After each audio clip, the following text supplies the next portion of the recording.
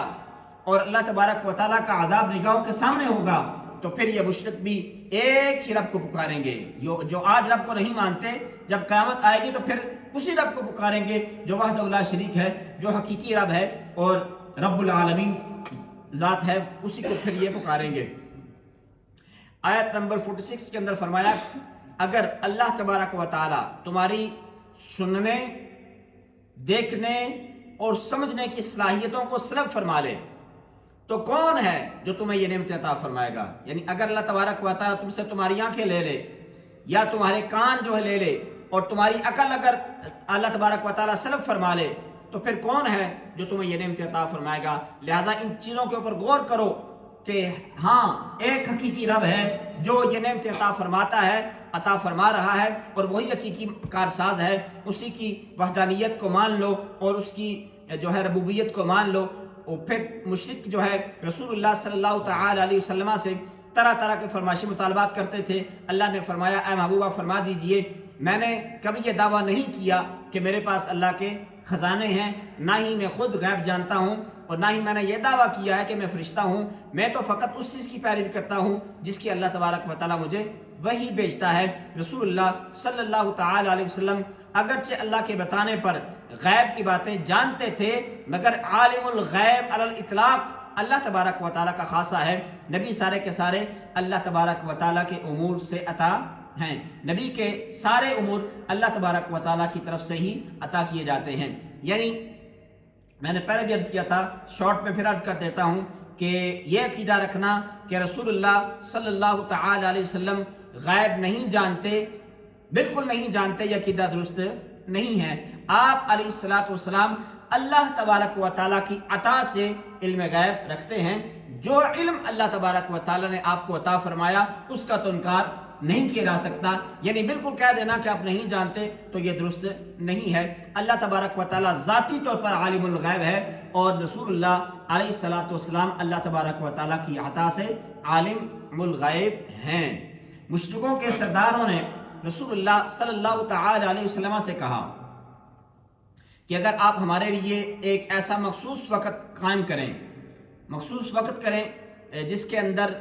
فقراء صحابہ یعنی حضرت صہیب، عمار، مقداد، بلال، عبداللہ بن مسعود رضی اللہ تعالی عنہم اجمعین آپ کے پاس موجود نہ ہوں تو شاید ہم آپ کی بات کے اوپر غور کر لیں۔ رسول اللہ صلی اللہ تعالی علیہ وسلم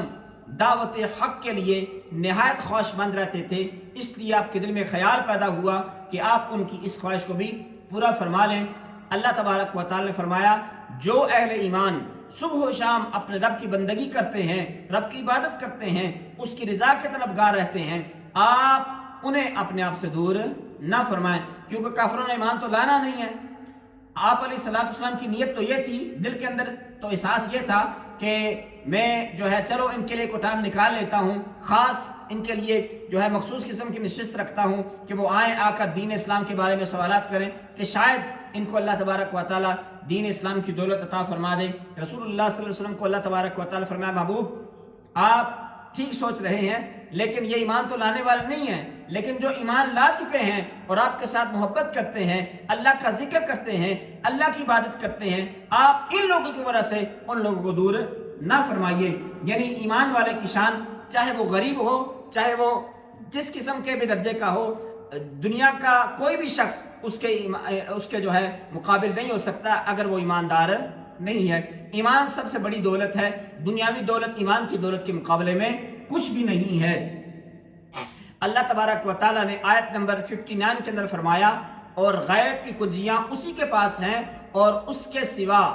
از خود کوئی نہیں جانتا، وہ ہر چیز کو جانتا ہے جو خشکی اور سمندر میں ہے، اور وہ درخت سے گرنے والے ہر پتے کو جانتا ہے، زمین کی تاریکیوں میں ہر دانے کو جانتا ہے، اور تر اور خشک ہر چیز لوح محفوظ کے اندر لکھی ہوئی ہے۔ یعنی کائنات کی کوئی چیز اللہ تبارک و تعالیٰ کے علم سے، اللہ کی نگاہوں سے پوشیدہ نہیں ہے، ہر چیز کو وہ جاننے والا ہے۔ اور اللہ تبارک و تعالیٰ فرمایا غیب کی کنجیاں بھی اسی کے پاس ہیں، اور میں آپ علیہ السلام نے فرمایا کہ میں اس کے سوا از خود کوئی نہیں جانتا. یعنی ذاتی طور پر صرف اللہ تبارک و تعالی ہر چیز کا مالک ہے، ذاتی طور پر اللہ تبارک و تعالی غیب کا علم رکھنے والا ہے، ذاتی طور پر اللہ تبارک و تعالی ہر چیز کا خالق ہے، اور ہر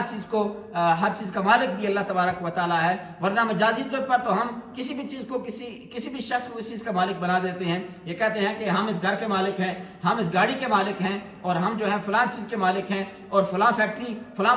بندہ فلاں فیکٹری کا مالک ہے، فلاں چیز کا مالک فلاں بندہ ہے. تو حقیقت تو یہی ہے کہ حقیقت میں اللہ تبارک و تعالی ہر چیز کا مالک ہے. مجازی طور پر اگر انسان اس کا مالک بنتا ہے تو وہ ٹمپریری ہوتا ہے، اور وہ دائمی جو ہے ملکیت نہیں ہوتی ہے. پھر اللہ تبارک و تعالی نے فرمایا کہ اللہ تبارک و تعالی اپنے بندوں کے اوپر غالب ہے، اور ان پر نگرانی کرنے والے فرشتے بھیجتا ہے. جب کسی کی موت کا وقت آ جاتا ہے تو فرشتے کسی کوتاہی کے بغیر اس کی روح کو قبض کر لیتے ہیں. یعنی جب وقت آ جاتا ہے تو پھر اس کے اندر دیر یا سویر نہیں ہوتی. اللہ تبارک و تعالیٰ کے فرشتے کسی بھی کوتاہی کیے کے بغیر اس کی روح کو قبض کر لیتے ہیں. آیت نمبر 63 کے اندر فرمایا کہ یہ بر اور بحر کی ظلمتوں میں کون ہے جو تمہیں نجات عطا فرماتا ہے، جس کو تم عاجزی سے چپ کے پکارتے ہو، اور وہ کہ اگر وہ ہمیں اس مصیبت سے بچا لے تو ہم اس کے شکر گزار بن جائیں گے. آپ علیہ السلام کو اللہ تبارک و تعالی نے فرمایا اے محبوب فرما دیجئے اللہ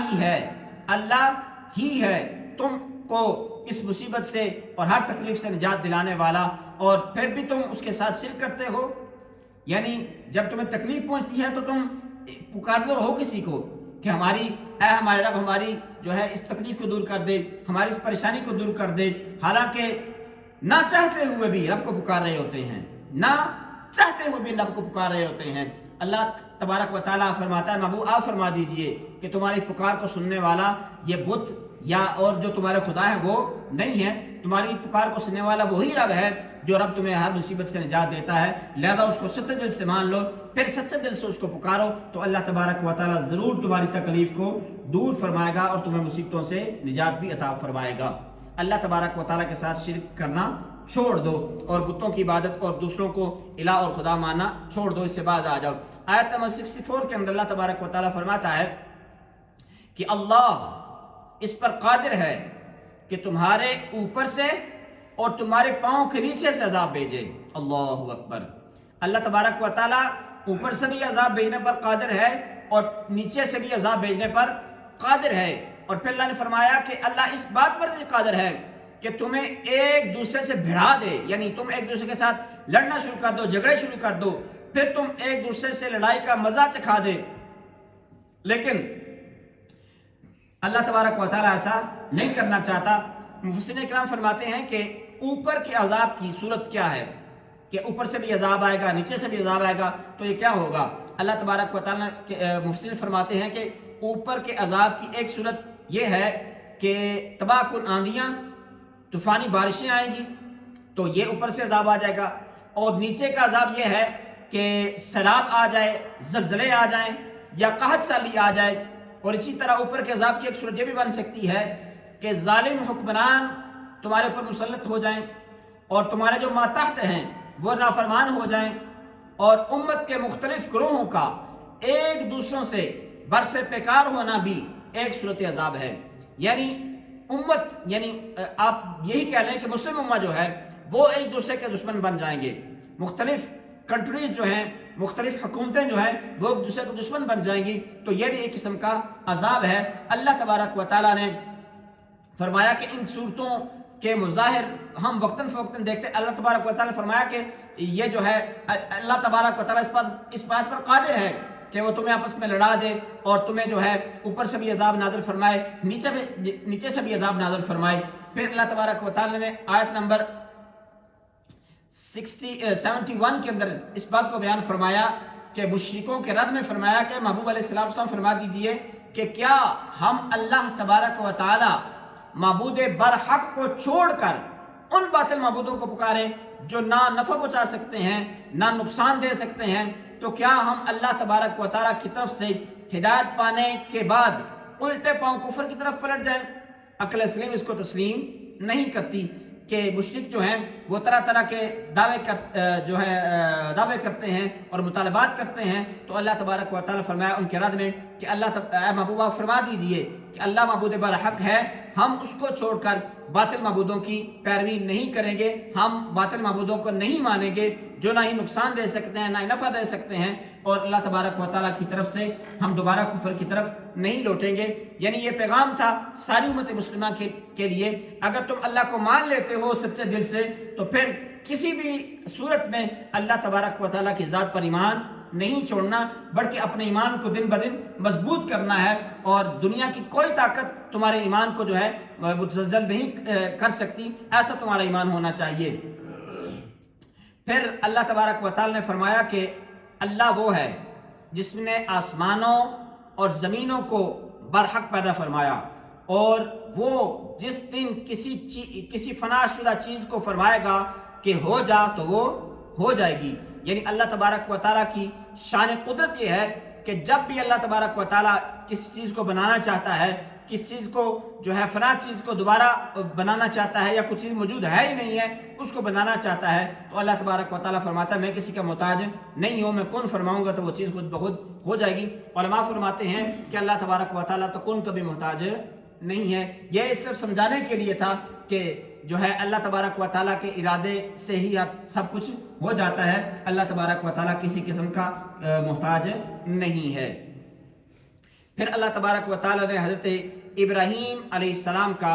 ذکر فرمایا. اللہ نے فرمایا ابراہیم علیہ السلام کو یقین کامل عطا فرمانے کے لیے ہم نے انہیں آسمانوں اور زمینوں کی بادشاہی دکھائی،